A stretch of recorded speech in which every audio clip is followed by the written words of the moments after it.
Le damos los buenos días a la senadora del Frente Amplio, sector Casa Grande, Constanza Moreira. Bienvenida, un gusto recibirla. Y bueno, muchas gracias por el convite. Senadora, hay información de que el Ministerio del Interior va a presentar datos de aumento importante de la violencia en el Uruguay. Cuando estamos hablando de incremento, estamos hablando de pronto de más del 40% de incremento de la violencia. ¿Cómo está observando este fenómeno? Bueno, sí, cualquiera que siga los números medianamente se da cuenta de que los homicidios han aumentado.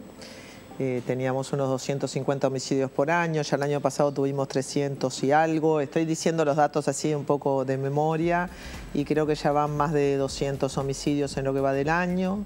Los datos de asesinatos de mujeres se han incrementado también notoriamente. Teníamos unos 25 asesinatos, femicidios por año. Ya con los datos que va del año vamos a superar esa cifra ampliamente.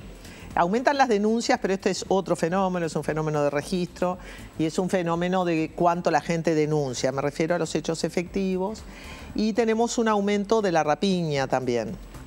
Digo esto porque son dos tipos de delito distintos. En un caso es violencia pura y dura, violencia de género, violencia con armas. El número de armas, leí por allí algún dato que salió en la prensa, estaríamos teniendo armados a 1 de cada 3 uruguayos. Nosotros insistimos mucho con eso, insistimos en Casa Grande, pero hemos trabajado con Daisy Tourné también, el tema del desarme y del control de las armas, porque con una propensión a la violencia metes armas arriba y bueno, se armó. Y luego el tema de la rapiña, hay que ver también cómo condicen los otros delitos, que son delitos contra la propiedad, que es hurto, que es el delito más importante, y rapiña. ¿Qué relación tiene esto con un cierto deterioro de la situación económica, sobre todo medido a nivel del empleo, ¿no? Tenemos una caída del empleo.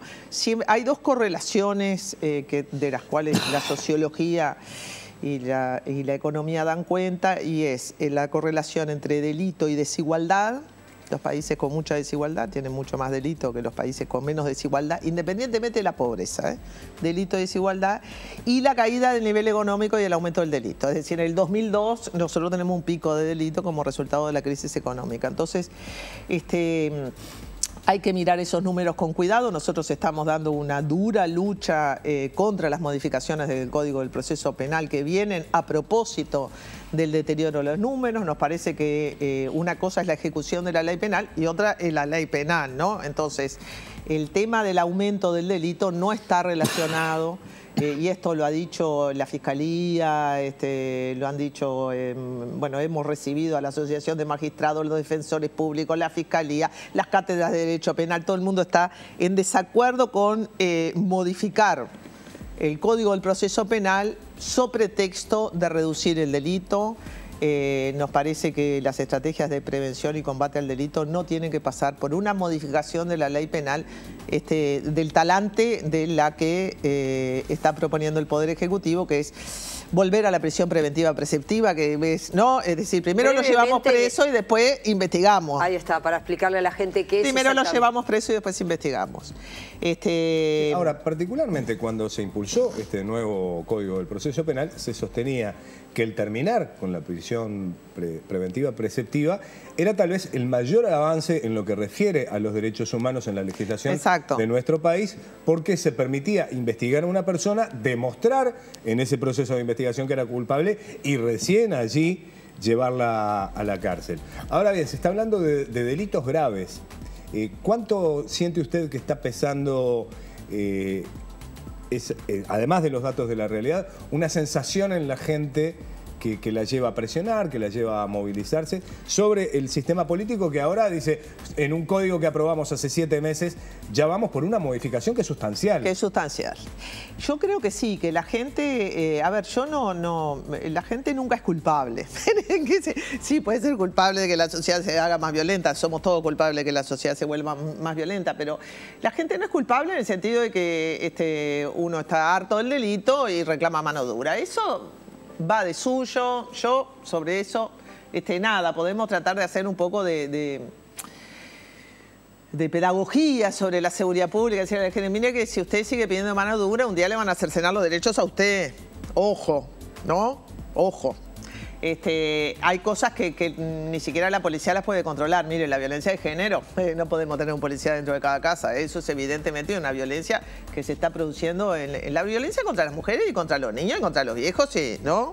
Es decir, uno puede interpelar a la sociedad tratando de deconstruir el sentido común de que a mayor delito lo que hay que hacer es más policía, más mano dura, más pena. Uno puede intentar hacer eso y vale la pena hacerlo. Pero yo, que la gente reclame mano dura, lo entiendo.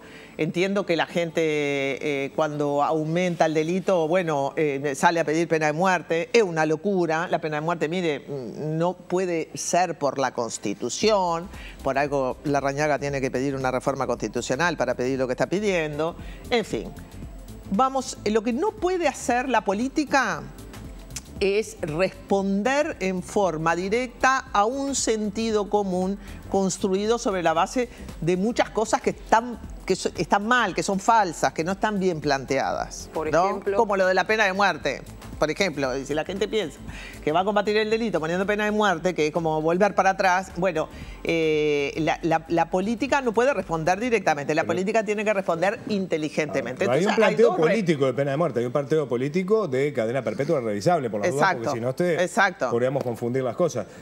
Por suerte nuestro sistema político no ha caído en el reclamo la mayoría no están de la pena capital. Exacto, y la mayoría tampoco creo que están acompañando a Larrañaga. Me parece que por allí he visto opiniones, por suerte, ¿no? Por suerte, porque si la mayoría de la oposición se pone como se puso con la minoría infractora, porque hay que recordar que hace 5 años los menores eran culpables de todo. Ahora ese sentido común desapareció, el sentido común es otro. Esto también para mostrarle a la gente cómo van cambiando las cosas, porque realmente hace 5 años los menores eran los culpables de todo y había que, ¿no? Hoy el si se bajaba la edad de imputabilidad, si se bajaba, iba a mejorar la seguridad. Los problemas. Pero contestándote, y te dejo rápidamente a lo que vos decís.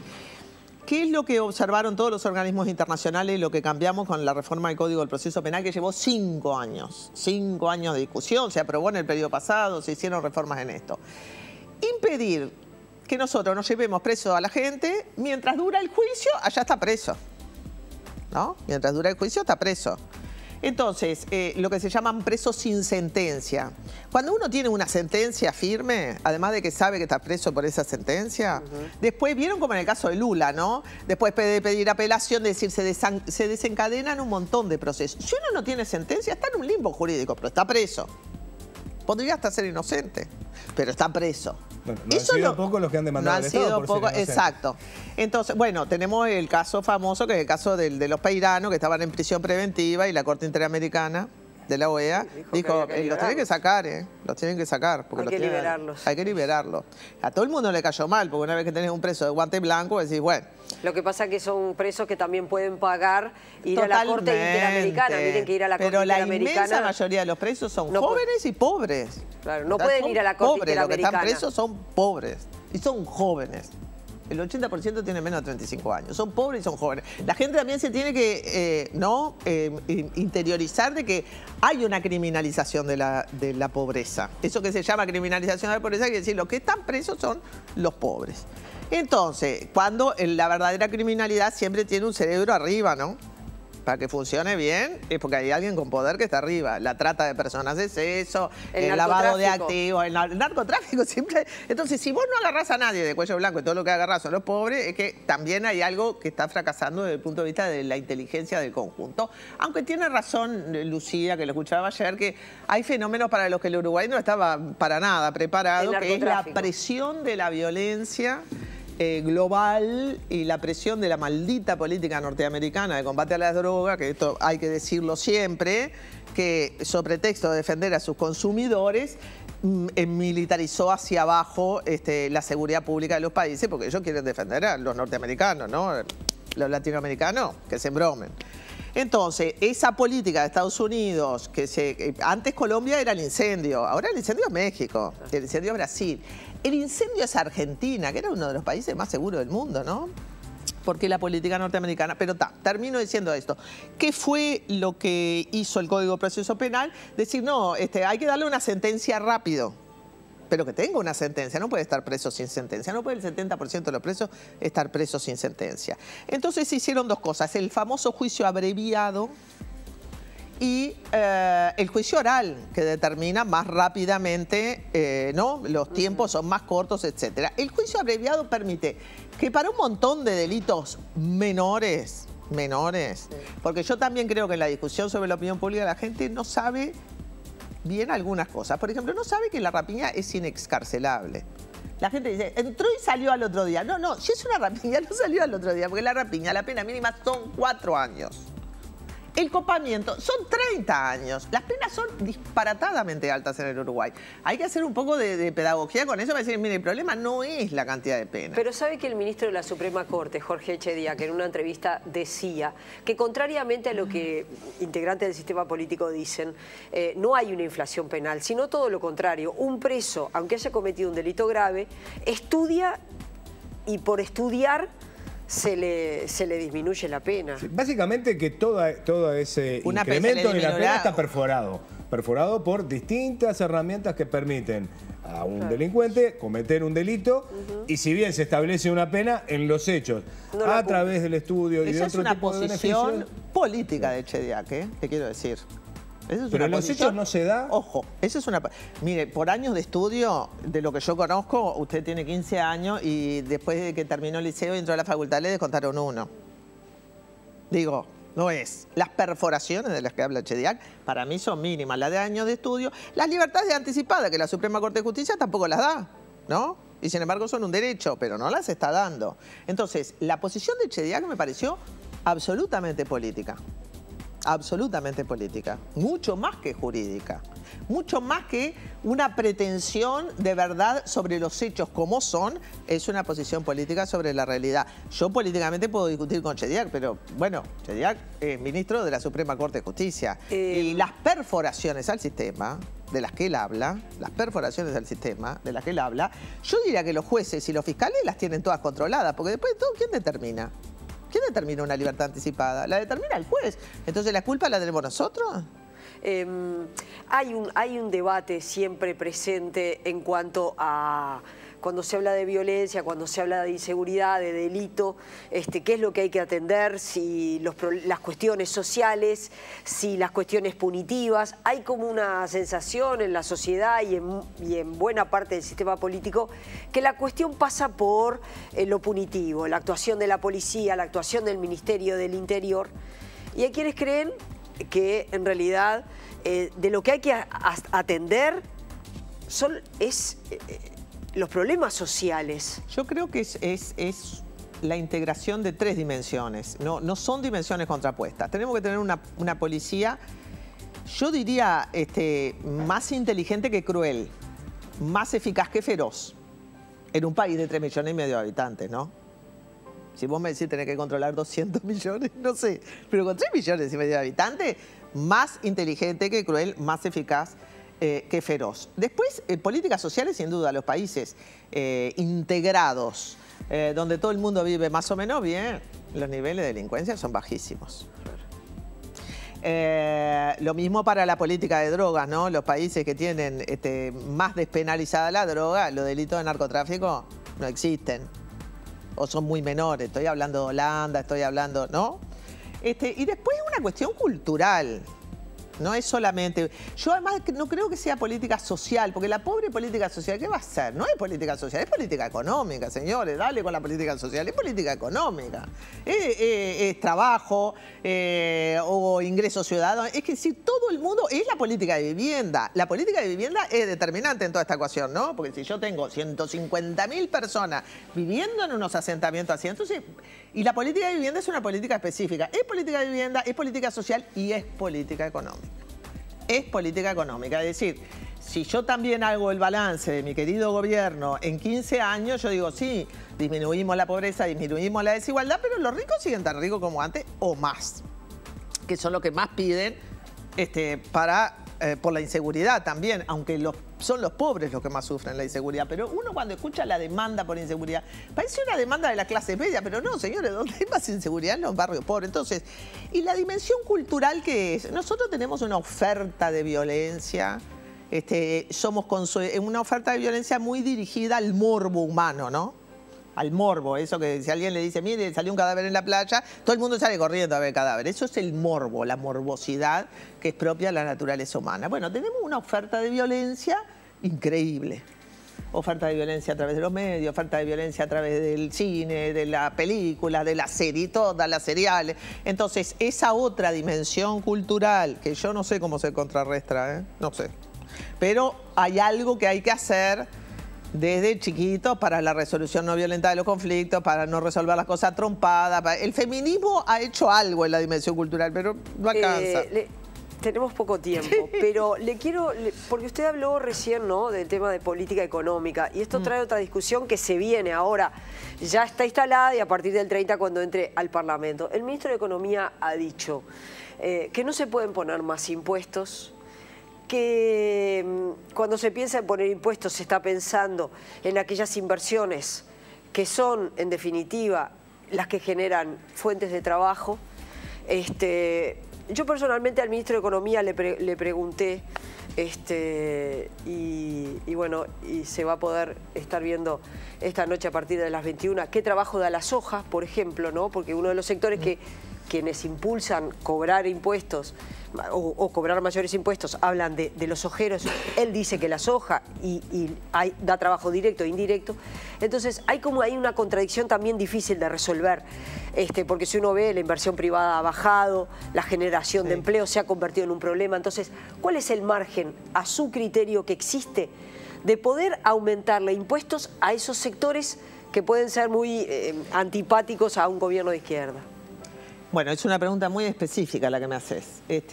Yo creo que margen para ponerle impuestos al capital siempre existe, pero primero tenemos que saber más sobre el capital. Sabemos mucho sobre la gente, mucho sobre los pobres, sabemos poco sobre el capital, sabemos poco sobre la tasa de ganancia de las empresas para saber, pues todo el mundo dice, oh, le pones esto y generas un desincentivo y se va. No sé, no tenemos tantos datos. Andrea Vigorito se ha pasado embromando con este tema. Hay que saber más sobre los ricos, ¿no?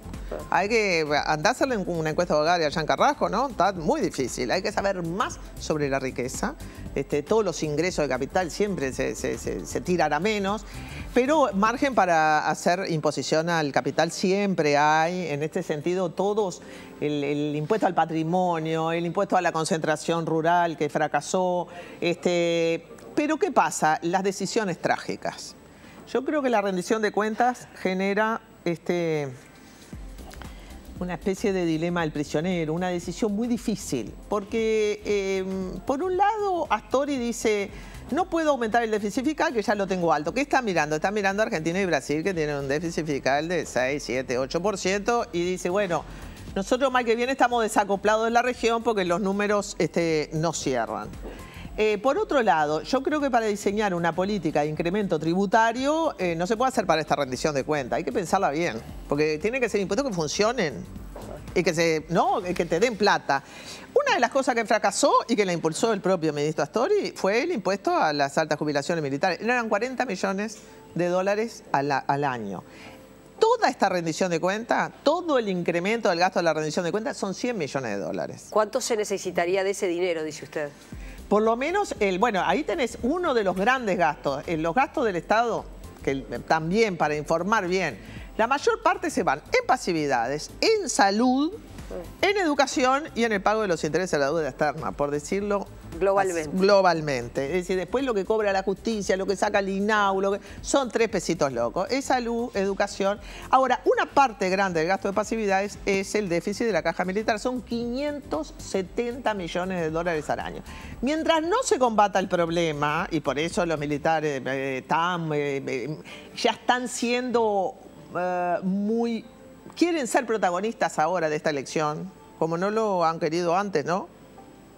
Ojo, ojo, con el protagonismo de los militares en la vida política, ¿no? Con la defensa corporativa llevada al plano de lo político. Entonces, es cierto que sí, para mí el gran impuesto era el impuesto a las altas jubilaciones militares y el gran impuesto es la reforma de la caja militar. Eso comparado con el impuesto al patrimonio, es como, esto es una montaña y lo otro son 3 cosas. Entonces yo creo que al capital se lo puede grabar y la elección trágica que tienen los gobiernos es que para la gran inversión externa directa, porque los empresarios uruguayos invierten poco, el Uruguay siempre tuvo un déficit de inversión interna, entonces la tenés que traer del exterior. Bueno, esa inversión que viene del exterior te dice, le diste la zona franca, bueno, yo quiero la zona franca y comprame toda la electricidad. Los contratos son cada vez más leoninos, como es UPM2 para el Uruguay. Entonces la decisión trágica que tenés que tomar es si aceptás esas condiciones o no. Y el gobierno las está aceptando. Yo puedo discrepar mucho, pero entiendo la lógica con la que la acepta. ¿Generan trabajo? Bueno, todo el lío de los autoconvocados, todo el lío de los... que hay una parte que es política, que es una manera de posicionarse contra el gobierno para el 2019, pero hay otra parte que es la caída de los precios de los commodities, especialmente de la soja. Es decir, la superficie de soja se redujo como a la mitad. Muy bien, dirán los ambientalistas, qué suerte que la soja sale. Pero entonces, ¿qué? Deja de ganar, no es el empleo lo que genera la soja. El rendimiento de la soja fue lo que se redujo a la mitad, no necesariamente la superficie plantada. Y hay que recordar que en la soja se verificó eso que usted manejaba, que es el impulso se dio cuando los argentinos huyeron de las detracciones y cruzaron el río Uruguay para impulsar lo que ha sido la movida de la soja. Que bueno, que obviamente el empleo directo puede ser escaso en lo que tiene que ver con la plantación, pero después sacar la soja en camiones y todo lo que eso genera, es lo que pone de manifiesto esa generación de empleo. Claro.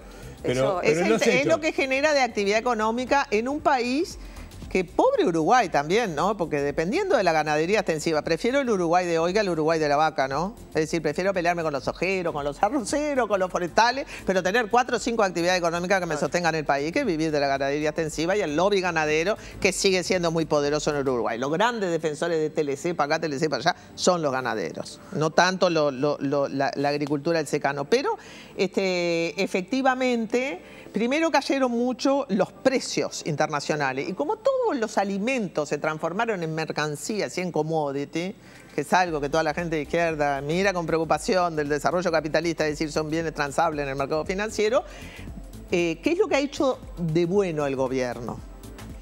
Desde el punto de vista de la política económica, generar como una estabilidad en relación a los precios de los commodities que son muy variables. Entonces diversificó mercados, aumentó exportaciones no tradicionales, el software, el turismo. Es impresionante la cantidad de plata que trae el turismo para el Uruguay. Eso sí genera empleo.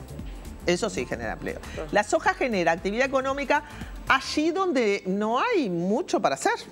Porque todos esos departamentos donde la ganadería extensiva fue la tónica, bueno, son departamentos donde las actividades económicas son muy limitadas y la gente tiene pocas oportunidades de trabajo. Por eso también es tan desierto el Uruguay. Constanza Moreira, gracias por haber venido. Volvemos a conversar, por supuesto que hay muchos temas y bueno, evidentemente nos vamos a meter más de lleno en la rendición de cuentas que ya se viene y que es importante para el país. Parece que no, parece un tema como medio extraño. Es la última y va a determinar todo el aumento del gasto hasta el 2020. Le pido brevemente, aunque sé que tengo una mira láser en la frente por el tema del tiempo. Usted manifestó que Casagrande no va a dejar en offside al gobierno.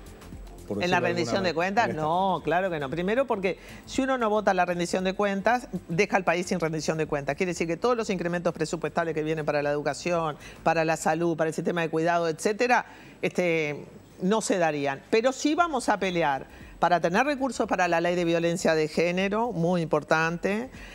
Porque en la rendición de cuentas viene una cosa que no nos gusta, que le dan un aumento a los militares sin contrapartida de reducción de vacantes. No tengo tiempo para explicarlo, pero eso está muy mal. Vamos a pelear por redistribuciones, pero si nosotros no diéramos el voto, yo creo que Casagrande nunca vamos a hacer el voto 50 por una razón muy simple. El voto 50 siempre es un voto que se fuga para la derecha. Por eso dejan al gobierno sin votos. Pero cuando el gobierno tiene los votos de la oposición, en aquellas cosas que no son de izquierda, vos necesitas los votos del frente desesperadamente en aborto, matrimonio igualitario, pero justamente en la reforma del CPP vas a tener todos los votos de la oposición. Por eso nunca vamos a hacer el voto 50. El voto 50 siempre se fuga por derecha, o el voto 16, nunca por izquierda, siempre se fuga por derecha. Es decir, va a engrosar a la oposición. Entonces, la rendición de cuentas hay que votarla, obviamente, no vas a dejar al país sin rendición de cuentas, lo dejas sin esos incrementos. Pelearemos por hacer redistribuciones.